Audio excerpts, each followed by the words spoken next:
बोलिए श्री सद्गुरु महाराज जी की जय, सच्चे दरबार की जय, उमापति महादेव की जय, श्री कृष्ण बलदेव की जय।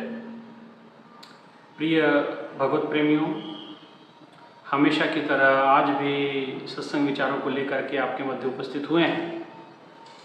प्रभु की बड़ी विशेष कृपा है कि आपको नियमित प्रभु के सत्संग विचारों का संग प्राप्त होता है, जिसको प्राप्त करके आप अपने आध्यात्मिक जीवन को धन्य कर रहे होंगे, आध्यात्मिक लाभ प्राप्त कर रहे होंगे। भाइयों बहनों, प्रभु की कृपा से भक्ति के पथ पे हम जब बढ़ते हैं, अनेकों ही विघ्न बाधाओं का सामना हमको करना पड़ता है।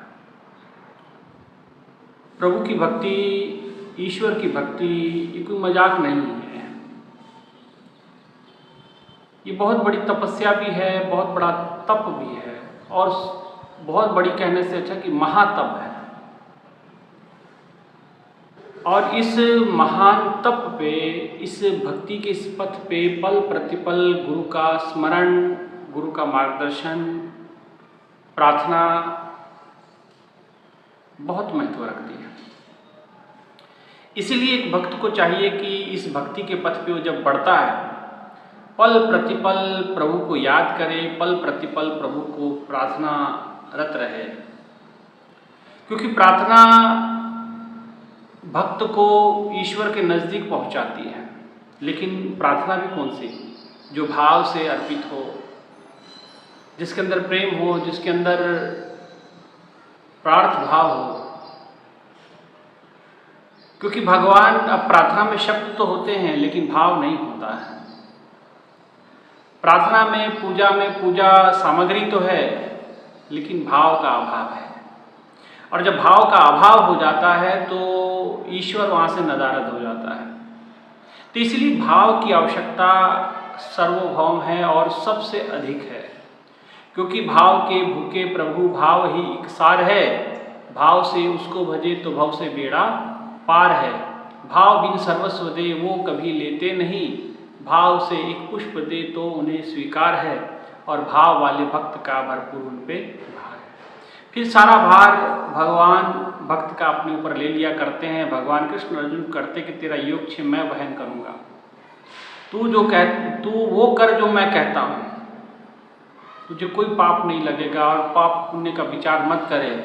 अब वो समय निकल गया, अब जो मैं कहता हूँ वो कर, क्योंकि ये मौका दोबारा नहीं मिलने वाला है। इस अवसर का लाभ ले लो, इस अवसर को, इसका अवसर का लाभ उठा करके अपने जीवन को सफल कर लो, इतिहास रच लो। भाइयों बहनों, भगवान भाव के भूखे हैं और भाव के अधीन होके ही भगवान ने अर्जुन का सारथी बनना स्वीकार किया। भाव के अधीन ही होकर के भगवान ने दुर्योधन के मेवा त्याग दिया और साग विदुर घर खाए। भगवान ने विदुर घर साग, रूखी सूखी रोटी खानी स्वीकार की, लेकिन 56 प्रकार के व्यंजन दुर्योधन के त्याग दिए। ये भाव का था। इसीलिए भाव का बड़ा महत्व होता है। और प्रार्थना में भाव का बहुत वही महत्व है जैसे प्राण में, जैसे शरीर में प्राणों का है। अगर प्राणविहीन शरीर हो जाए तो ये मुर्दा कहलाता है, मृत प्राय कहलाता है। ऐसे शब्द भी मुर्दे हो जाते हैं अगर उस शब्दों की माला में, उस प्रार्थना में अगर भाव रूपी प्राण नहीं डाला गया। इसलिए भाइयों बहनों, भाव भगवान को अत्यंत प्रिय है और भाव का भोजन ही भगवान ग्रहण करते हैं। वो कहीं आपके भोजन के भूखे नहीं हैं, वो आपका प्रेम, आपका भाव देखते हैं। इसीलिए भक्त के लिए, भक्ति के इस पथ पे भाव बड़ा महत्व रखता है। भाव से ही प्रभु नज़दीक आते हैं, भाव से ही प्रभु की निकटता हमें महसूस होती है। और भाव ऐसा बन जाए तो ईश्वर हमेशा सदैव निकट महसूस हम कर सकते हैं। इसलिए भाइयों बहनों, इस भक्ति के पथ पे बढ़ना है तो भाव को प्रकट करना बड़ा जरूरी है। लेकिन अब इसमें समस्या ये आती है कि अक्सर लोग कहते हैं कि भाई प्रार्थना तो हम करते हैं, अक्सर ये बात तो कहते हैं कि भक्ति के पथ पे हम तो बढ़ते हैं लेकिन सबरी जैसा भाव हमारे भीतर नहीं है, विदुरानी जैसा भाव हमारे भीतर नहीं है।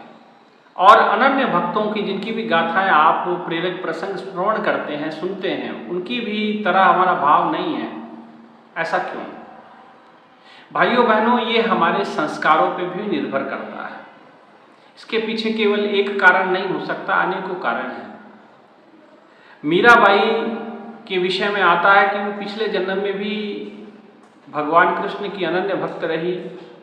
पिछले जन्मों में भी वो अनन्य प्रभु की साधना उसने की, प्रभु की अनन्य भक्ति की एक गोपिकाओं में से एक थी कृष्ण जी के समय में। तो आज भी उसके स्वभाव में, उसके भाव में, उसके प्रत्येक कर्म में भगवान कृष्ण के प्रति वो छवि उनकी बसी हुई थी, जन्मों जन्मों से बसी हुई। तो वो आज इस जन्म में फलीभूत हो गया। तो मीरा बनने का जो प्रक्रिया है वो कोई सहज नहीं है। वो जन्मों जन्मों की तपस्या है, जन्मों जन्मों का त्याग है, जन्मों जन्मों का बलिदान है।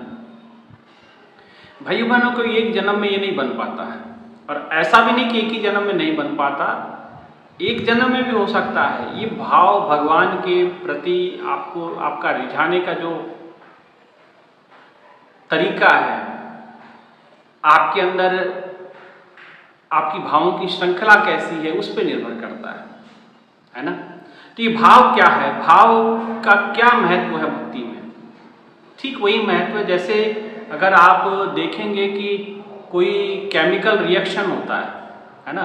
उदाहरण के लिए मान लीजिए कोई केमिकल रिएक्शन होता है, तो आप उसके अंदर पाएंगे कि एक कैटलिस्ट एजेंट होता है। अगर कोई बच्चा केमिकल के विषय में जानता है या केमिस्ट्री पढ़ता है, तो उसको वो बहुत बेहतर तरीके से बातों को समझ सकता है। अब केमिकल रिएक्शन के अंदर एक कैटलिस्ट एजेंट होता है। इस कैटलिस्ट एजेंट का काम क्या होता है? ये एजेंट का काम ये होता है कि उस जो रासायनिक प्रक्रिया जो घट रही है, उस प्रक्रिया को तेजी से घटा दे। जिस प्रक्रिया को घटने के लिए हो सकता है घंटा लगे, 2 घंटा लगे, 10-15 मिनट लगते, 20 मिनट लगते, वो कुछ सेकंडों में निपटा देता है। जैसे एक उदाहरण के तौर पे पानी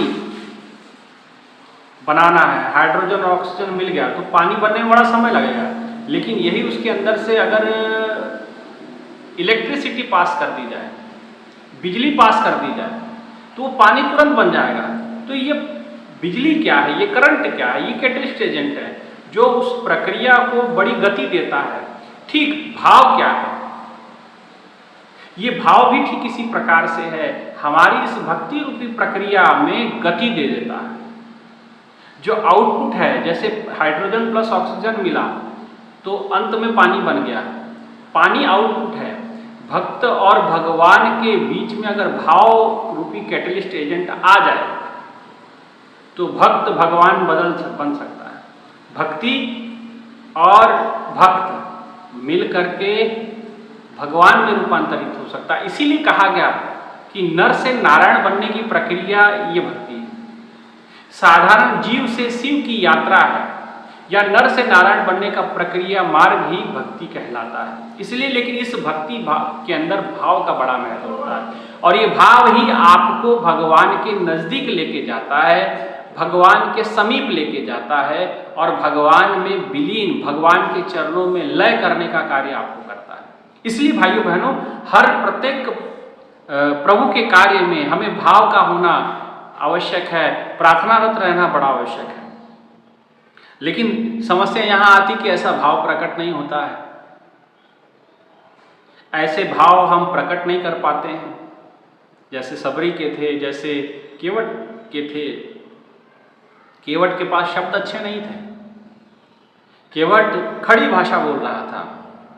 अब खड़ी भाषा आप समझ सकते हैं, जो कानों को प्रिय ना लगे, और लक्ष्मण जी को प्रिय नहीं लग रही थी कि प्रभु श्री राम से इस प्रकार से बातें कर रहा। लेकिन भगवान शब्दों का नहीं, शब्दों के पीछे जो भाव छुपे हैं उसको समझता। जैसे किसी भी शब्द को समझने के लिए 3-4 प्रकार से बातें कही जाती है। एक तो शब्दों का अर्थ होता है सीधा सीधा शब्दार्थ, एक गूढ़ार्थ होता है, उसके पीछे गूढ़ अर्थ क्या है, और एक भावार्थ होता है।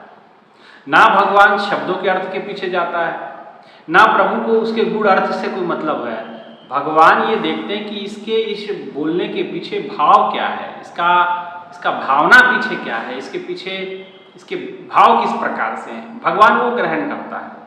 और तभी वो इसी पे निर्भर करता है कि आपकी प्रार्थना स्वीकार होगी कि नहीं होगी, है ना। इसलिए शब्दों के अर्थ तो अनेक हो सकते हैं, कोई किसी प्रकार से अर्थ ले सकता है, कोई किसी प्रकार से अर्थ लेता है, गूढ़ार्थ भी बताने वाले बहुत सारे हैं, तर्क प्रतिष्ठा तर्क करने वाले भी बहुत सारे हैं।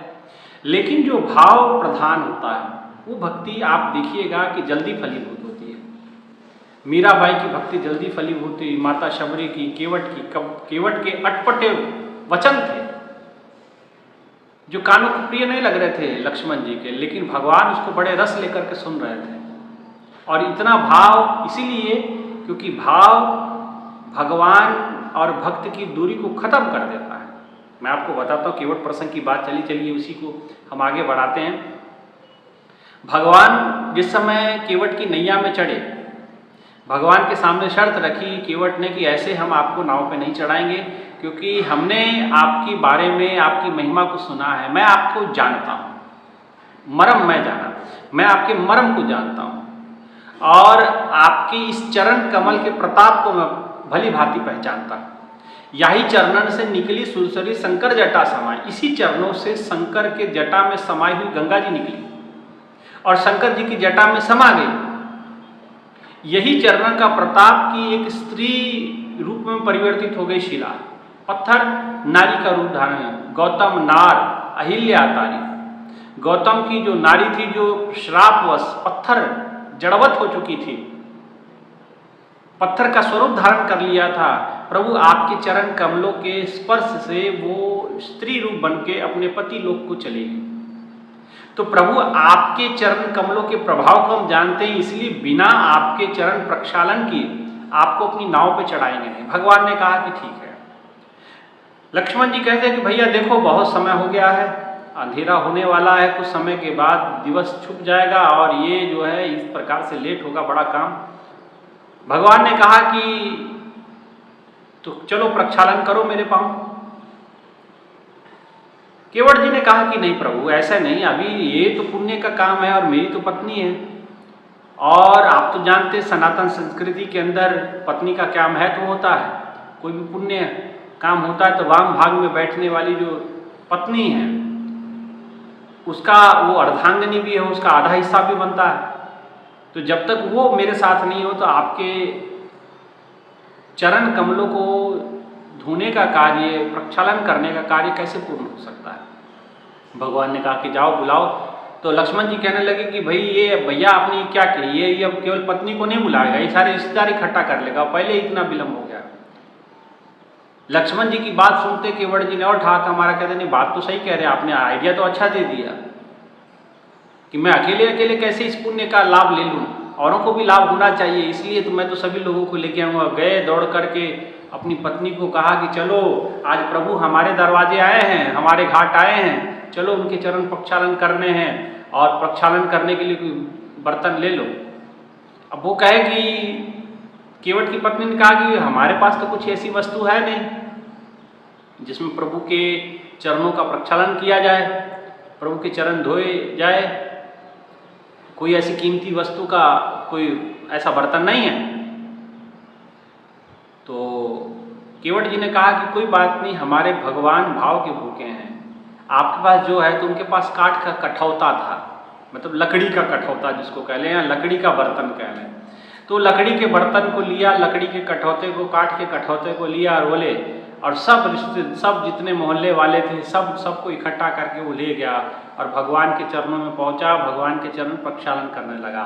अब जो इस घटना को मैं सुनाना चाहता हूँ, अब हुआ क्या कि इस जगह पे भगवान ने अपने दोनों पग उस काठ के कठौते में रखे और अश्रुओं से केवट जी ने भगवान के चरणों को धोया।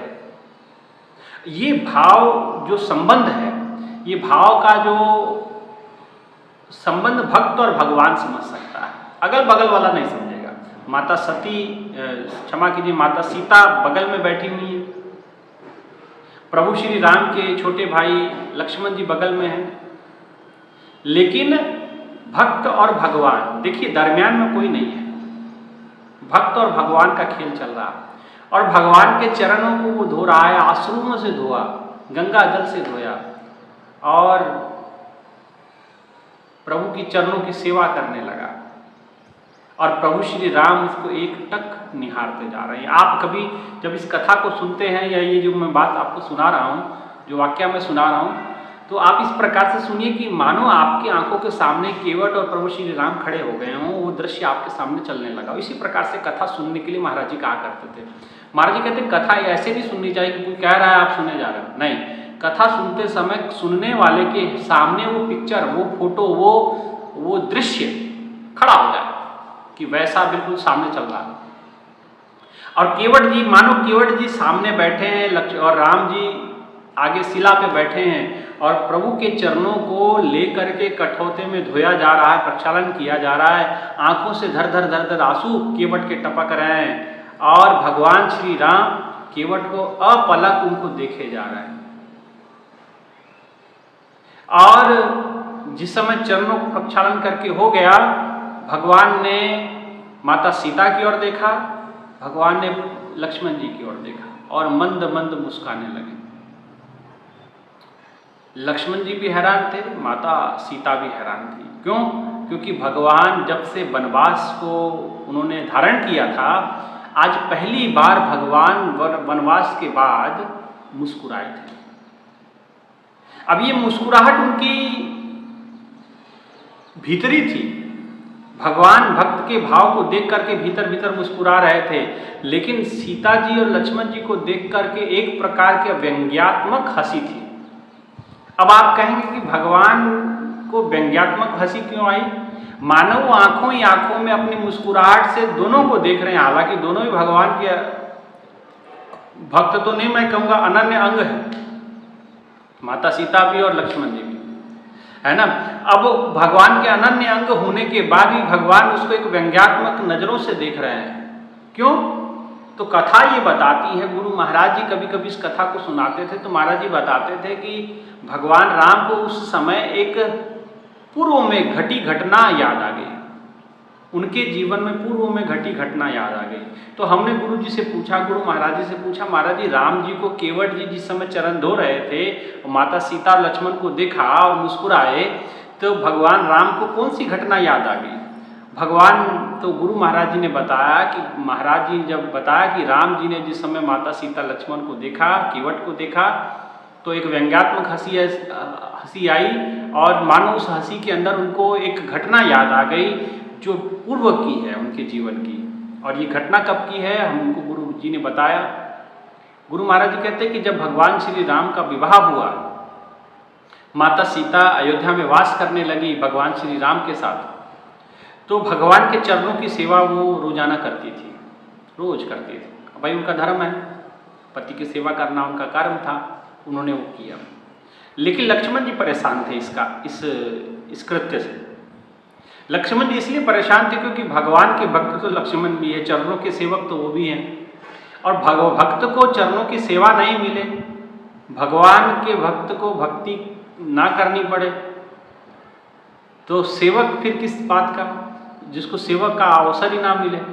अब चूंकि जब विवाह नहीं हुआ था तो भगवान श्री राम के चरणों की सेवा, चरण दबाने की सेवा लक्ष्मण जी किया करते थे। अब चूंकि विवाह हो गया, वो दायित्व माता सीता ने निर्वाह करना है, अब वो परेशान हो गया। और लक्ष्मण जी परेशान होकर के एक दिन वो भगवान श्री राम के पास गए, राम जी को कहने लगे कि देखो कि भैया बात यह है कि अब हम जीवित रहना नहीं चाहते। भगवान ने कहा कि ऐसी क्या बात हो गई? किसी ने कुछ कहा? बोले नहीं, कुछ नहीं किसी ने कहा। किससे कोई समस्या? बोले कोई समस्या नहीं। समस्या मेरी इतनी है कि देखिए, पहले आपके चरणों की सेवा मैं रोजाना करता था, अब चूंकि भाभी आ गई है, माता सीता का आगमन आपके जीवन में हो गया है, अब वो चरणों की सेवा मेरी जाती रही। अब आपके चरणों की सेवा चली गई तो भाई मैं अब बिना सेवा के मैं तो जीवित रह नहीं सकता। ये बात सही है, भाव ऐसे हैं उसके कुछ, तो सब कुछ भावों पे आधारित है। अब भगवान ने कहा कि ठीक है, अब देखिए उसका तो धर्म है, वो तो निभा रही है, वो तो सही ही है अपनी जगह, अब हम तो कुछ नहीं कर सकते इसमें। बोले अगर प्रभु की आपकी चरणों की सेवा मुझे नहीं मिली, मैं आपका लक्ष्मण तो मैं तो कहीं आत्मदाह कर लूँगा, कहीं मैं जाके मर जाऊँगा। भगवान ने कहा ऐसा कर्म ना करें, तो कहे प्रभु फिर मेरे को चरणों की सेवा दो। बोले देखो ये तो उसका धर्म है, ये तो तभी आपको मिल सकता है जब वो खुद से आपको सेवा सौंपे। तो बोले भाभी या माता सीता ये खुद से हमें सेवा कैसे सौंपेगी? बोले देखिए ये तो अब उनसे जाके पूछो कैसे सौंपेगी। तो राम जी ने कहा कि अब ये तो वही बता सकती। लक्ष्मण जी ने कहा कि फिर आप कोई उपाय बताएं कि माता सीता मुझे सहर्ष आपके चरणों की सेवा की अनुमति दे। भगवान राम ने कहा कि भाई ये अनुमति वो देगी, वो जाने, वो समझे। बोले प्रभु आप कुछ तो बताइए।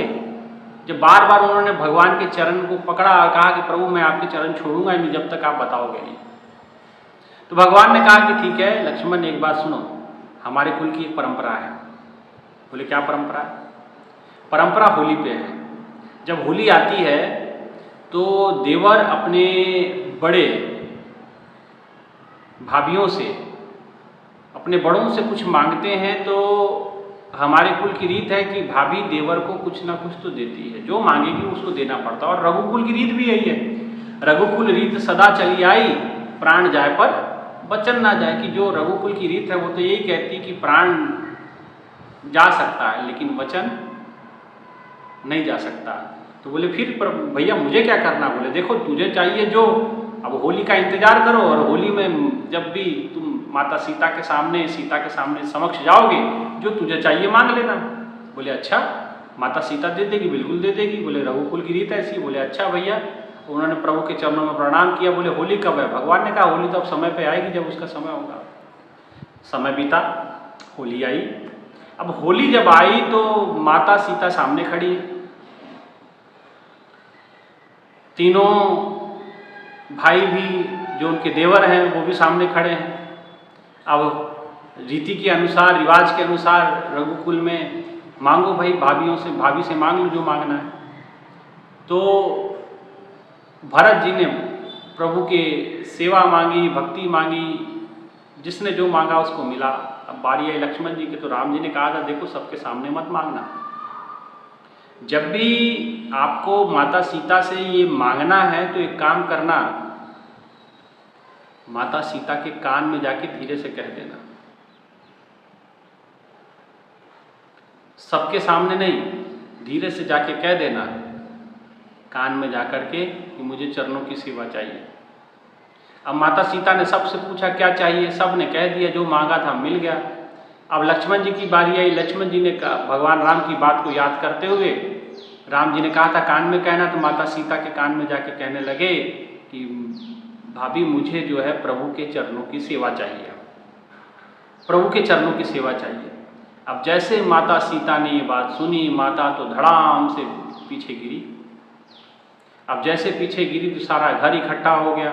दशरथ जी आ गए, तीनों माताएं आ गईं, उनकी तीनों बहनें आ गईं। अब सब लोग कहने लगे कि पता नहीं सीता को क्या हो गया, दीदी सीता को क्या हो गया। बहनें कहने लगी, माताएं कहने लगी देखो सीता को क्या हो गया। दशरथ जी जगह से वैद्य को बुलाने लगे कि जल्दी जल्दी जाओ वैद्य को बुलाओ, ये क्या हो गया, सीता को क्या हो गया, पता करो पता करो। अब तभी माता कैकेयी ने कहा कि लक्ष्मण माता ये सीता कान में कुछ कहा और जिसके कारण से सीता जो है बेहोश हो गई है। अब माता सीता, आपको एक बात बता दें, माता सीता बेहोश नहीं हुई थी। वो मूर्छित होने का मतलब एक खेल कर रही थी, लीला कर रही थी, वो मूर्छित नहीं थी। क्योंकि होश में आ जाएगी तो उसे दोनों जो सेवा थी उसको देनी पड़ेगी, चरण की सेवा लक्ष्मण जी ने मांगा वो देना पड़ेगा। इसलिए उन्होंने यही चाहा कि भाई ठीक है अब चलो बेहोश ही ठीक रहो। अब वो मूर्छित हो गई। मूर्छित होने का उन्होंने खेल किया, ड्रामा किया। अब माता कैकेयी ने कहा कि लक्ष्मण ने कहा इनके कान में कुछ, और उसी से सदमा लग गया सीता को। सब पूरा घर का घर लक्ष्मण जी के पीछे हो गया कि भाई लक्ष्मण तूने क्या कहा। सब माताएं भिड़ गई, सारे लोग भिड़ गए, तीनों भाई भिड़ गए। अब देखा कि भाई अब ये तो बड़ी अब सारे तरफ से हम तो फंस गए बुरी तरह। ये तो राम जी ने कहा था, भैया ने कहा था कि भाई माता से कान में कहना और जो तुझे मिल जाएगा। अभी मिलना क्या है, तो माता सीता ही बेहोश हो गई और ये होश में नहीं आए तो सारे लोग तो मुझे खा जाएंगे। तो बोले देखिए अब फंसाया राम जी ने है तो निकालेंगे भी राम जी। और तुरंत वो भागे वहाँ से और राम जी के कक्ष में पहुँचे। राम जी अपने कक्ष में विराजमान थे, प्रभु के चरणों को पकड़ा, कहने लगे प्रभु आपने तो बहुत बढ़िया फंसाया। राम जी को कहने लगे भैया आपने तो बहुत अच्छी तरह फंसाया, आपने कहा था कि माता के सीता मैया के, सीता भाभी के कान में कहना कि जो आपको चाहिए। बोले जो मैंने कहा था वो किया क्या? बोले हाँ किया। और माता सीता तो मूर्छित हो गए। भगवान राम तो जान रहे थे कि मूर्छित तो हुई नहीं, वो सेवा देना चाहती नहीं है, सेवा देना नहीं चाहती। तो भगवान समझ गए कि वो तो मूर्छित है। कहने लगे प्रभु अगर वो सेवा, अगर वो होश में नहीं आए तो सारा परिवार मुझे खा जाएगा, मुझे मार देगा। और आपने मुझे फंसा दिया कि देखो माता सीता भी बेहोश हो गई है, वो होश में नहीं आ रही है। राम जी ने कहा कि तूने चीज़ ही ऐसी मांगी, वो अपनी चरणों की सेवा, मेरी चरणों की सेवा तुझे क्यों देगी? बोले प्रभु ने मुझे तो चरणों की सेवा चाहिए। बोले सेवा चाहिए तो मैंने जो कहा वो किया। तो बोले किया, माता बेहोश हो गई।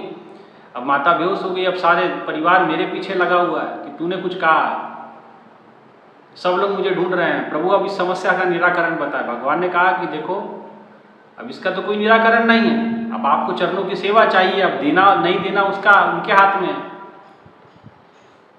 भगवान के चरण पकड़ के वो रोने लगे। लक्ष्मण जी कहने लगे कि देखो भैया अब हम तो जानते नहीं, आपने ऐसा कहा था, जैसा कहा था वैसा मैंने किया।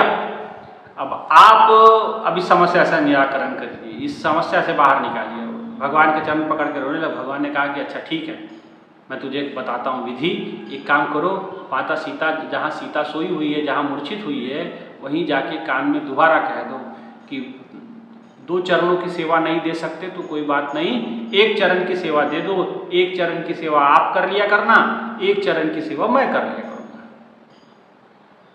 तो राम जी की जब ऐसी बात सुनी तो कहने भैया आपने पिछली बार जब कान में कहने के लिए कहा था तो माता मूर्छित हो गई, अब दोबारा हम कान में कहेंगे कुछ और हो गया तो फिर तो हमको छोड़ेंगे नहीं लोग। तो राम जी ने कहा कि नहीं नहीं जाओ तो सही जो मैं कह रहा हूँ। बोले भैया देख लो। भगवान ने कहा कि देख जा, जो मैं कह रहा हूँ करो। और कहते हैं कि लक्ष्मण जी माता सीता के पास पहुँचे जहाँ मूर्छित पड़ी हुई थी माता सीता। और माता मूर्छित तो थी नहीं, खेल कर रही थी, लीला कर रही थी, ड्रामा कर रही थी। अब वो लक्ष्मण जी धीरे से कहे कि भाभी, कान में जाके कहने लगे कि भाभी ठीक है, आप 2 चरणों की सेवा नहीं देना चाहती तो एक काम करते हैं, 1 चरण की सेवा मैं कर लिया करूँगा, 1 चरण की सेवा आप कर लिया करना, 50-50 कर लेते हैं। माता सीता ने कहा कि ये मौका ठीक है, कहीं होश में, अब ज़्यादा देर बेहोश तो मैं रह नहीं सकती, होश में तो आना ही पड़ेगा। अगर होश में आई और मुझे तो दोनों चरणों की सेवा देनी पड़ेगी, इससे अच्छा अब ये मान रहा है कि 1 चरण की सेवा में काम चल जाएगा और एक तो मेरी है ही, है ना, तो इतने में ही संतुष्ट हो जाना ठीक है। ज़्यादा के लालच में पता दोनों से हाथ गवा ले, दोनों चरणों की सेवा से हाथ गवा ले, एक भी ना मिले, है ना। तो इसलिए 1 चरण की सेवा तो मैं कर ही रही हूँ, मिल ही जाएगी, इसलिए इसी में समझौता कर लिया जाए। जैसे लक्ष्मण जी के कानों में लक्ष्मण जी ने कहा और कर्ण गोचर हुआ माता सीता के, माता सीता तुरंत उठ खड़ी होगी, ठीक है लक्ष्मण भैया ये ले लीजिए 1 चरण की सेवा तुम्हारी, 1 चरण की सेवा मेरी। और जोर जोर से वो हंसने लगे दोनों, प्रभु श्री राम भी हंसने लगे। और इसी घटना का स्मरण प्रभु श्री राम को कब आया? जब केवट जी चरण धो रहे थे और केवट को देखते हुए भगवान राम ने केवट को देखा, मुस्कुराते हुए लक्ष्मण जी को देखा, मुस्कुराते हुए माता सीता को देखा। भगवान राम ने इशारे ही इशारों में, आंखों ही आंखों में जैसे दोनों को ये बात बता दी और ये बात कह दी कि देखो एक समय ऐसा था कि तुम दोनों मेरे चरणों की सेवा के लिए लड़ रहे थे, कि 1 चरण की सेवा मेरी, 1 चरण की सेवा मेरी। आज तुम दोनों बगल बगल खड़े हो और तुम्हारे देखते देखते ये दोनों चरणों की सेवा केवट जी ले गए। केवट दोनों चरणों की सेवा कर लिया, दोनों चरणों की सेवा का प्रताप पुण्य वो प्राप्त कर गया और तुम दोनों आज खड़े हुए देखते रह गए। भगवान मुस्कुरा रहे इस बात को। भाव ऐसा था केवट का, सब कुछ प्राप्त हो गया। शब्द उचित थे नहीं थे उसका कोई मैटर नहीं है, भगवान उस शब्दों के पीछे भाव को पकड़ता है। एक सिख इतिहास में घटना आती है, कहते कि एक सिख इतिहास में गुरु किसी के भक्त के घर में गए। अब भक्त के घर में गए तो वो स्त्री जो थी उन घर में वो भक्त थी, गुरुदेव की। और उनके पति जो थे वो भक्त नहीं थे लेकिन मानते थे। अब वो जब पहुँचे, गुरुजी को आसन मिला, आसन पे बैठे, विराजमान हुए, चरणों का सेवा हुआ और भगवान गुरुदेव के लिए उन्होंने भोजन तैयार किया।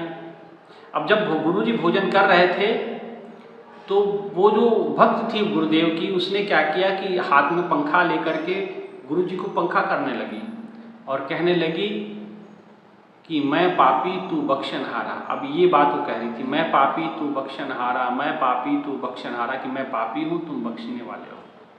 अब ये बात वो कह रही थी, बोलते जा रही थी, लेकिन अब भाव में डूब गई और शब्द बदल गए। अब शब्द क्या हो गया कि तू पापी मैं बख्शनहारा, तू पापी मैं बख्शनहारा। अब वो बोले जा रही। अब ये बगल में बैठे हुए उनके पति देव सुन रहा है कि अरे अपने गुरुजी को क्या बोल रही है, तू पापी मैं बख्शनहारा, कि गुरुजी पापी और तू बख्शने वाली है। अब वो बोले जा रही है, बोले जा रही है। अब वो भाव में चली गई, भाव समाधि में उतर गई। तो उनके पति कहने लगे कि क्या कह रही है अपने गुरुजी को, तू पापी में बख्शनहारा। तो गुरुजी जो भोजन कर रहे थे उन्होंने कहा कोई बात नहीं, से जो बोलती है बोलने दो, क्योंकि तुम शब्द सुन रहे हो और मैं इसके भाव पकड़ रहा हूँ, है ना। इसलिए गुरु जो है भाव पकड़ता है, भाव समझता है। इसलिए गुरु के साथ जो रिश्ता होता है भाव का रिश्ता होता है, प्रेम का रिश्ता होता है। गुरु हमको आत्मीय परिजनों कहते हैं। आत्मीय परिजनों का मतलब हमारा उसका आत्मा का रिश्ता है, और आत्मा आज की नहीं है, पता नहीं कब की है ना, इसके विषय में। इसलिए आत्मा का गुरु के साथ रिश्ता होता है और भाव का रिश्ता है। और भाव है तो गुरु आपके साथ है। जाके मन विश्वास है सदा गुरु है संग, जिसके मन में ऐसा भाव है तो गुरु सदा संग होता है। भाइयों बहनों, इसलिए भक्ति के अंदर, गुरु भक्ति के अंदर, भगवान की भक्ति के अंदर भाव का बड़ा महत्व है। इसलिए भाव के महत्व को समझें और केवट के उसी भावों को देखा और वो दोनों प्रभु के चरणों की सेवा को प्राप्त कर गया। माता सीता और लक्ष्मण जी बगल बगल देखते रह गए। इसलिए ये भाव को प्रकट करें, अपने अंदर प्रार्थना करें कि प्रभु मेरे अंदर भाव नहीं है लेकिन भाव पैदा करें, क्योंकि भाव प्रकट करने वाले भी प्रभु ही हैं। अगर आपके अंदर सतत आप प्रार्थनारत रहेंगे तो देखिएगा आपके अंदर भी भाव प्रकट हो जाएंगे, है ना। इसलिए भक्ति के अंदर भाव बड़ा महत्व रहता है। भक्ति के अंदर भगवान से नज़दीकी के लिए भाव का बहुत बड़ा रोल है। इसलिए अपनी भक्ति में पूजा जो करते हैं, पूजन सामग्री तो आपके पास है ही है, आप स्वयं पूजक हैं, पूज्य भगवान हैं, गुरुदेव हैं। हम पुजारी हैं, वो भगवान हैं, पूजन सामग्री भी है। कमी कहाँ है? भाव की कमी है।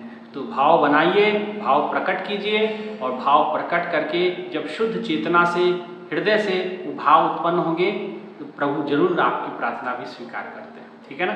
इसलिए भाव का महत्व ही मैंने आज आपको इस सत्संग विचारों में बताया। तो इतना ही कहते हुए अपने विचारों को यहीं विराम देता हूँ, और सभी भक्तों से, सभी भाइयों से, बहनों से, गुरु भाइयों से, गुरु बहनों से, श्रद्धालुओं से कि जिस किसी इष्ट को आप मानते हैं उसके प्रति अपार भाव प्रकट कीजिए। फिर वो और आप ज़्यादा दूर नहीं हैं, नेड़े ना ही दूर, निज आत्म रहा भरपूर, वो आत्मा में भरपूर बैठा हुआ है। ठीक है ना। बस भाव की कमी है, इसलिए भाव प्रकट करें और भगवान आपके सामने हैं, आपके साथ है। ठीक है। इतना ही कहते हुए जरूर इन सत्संग विचारों को सुने, औरों को भेजें, सब्सक्राइब चैनल को कर लें, और कुछ ही दिनों के बाद जैसे कुछ व्यवस्था बनती है तो आपके लिए हम लाइव सत्संग का भी अरेंजमेंट करने की कोशिश हम करेंगे। हफ्ते में 1 बार 2 बार जैसा भी होगा शुरू में, तो वो भी हम उसके लिए प्रयासरत हैं। जल्द से जल्द आपके लिए लाइव भी सेशन हम रखेंगे। ठीक है। इतना ही कहते हुए अपने विचारों को विराम। जरूर सब्सक्राइब कर लें चैनल को, और ज़्यादा से ज़्यादा सत्संग को सुने, ताकि आपको आध्यात्मिक लाभ, प्रभु की भक्ति में दृढ़ता आपके भीतर आ सके। इतना ही कहते हुए विचारों को विराम देते हैं। बोले श्री सद्गुरु महाराज जी की जय, सच्चे दरबार की जय, उमापति महादेव की जय। धन्यवाद।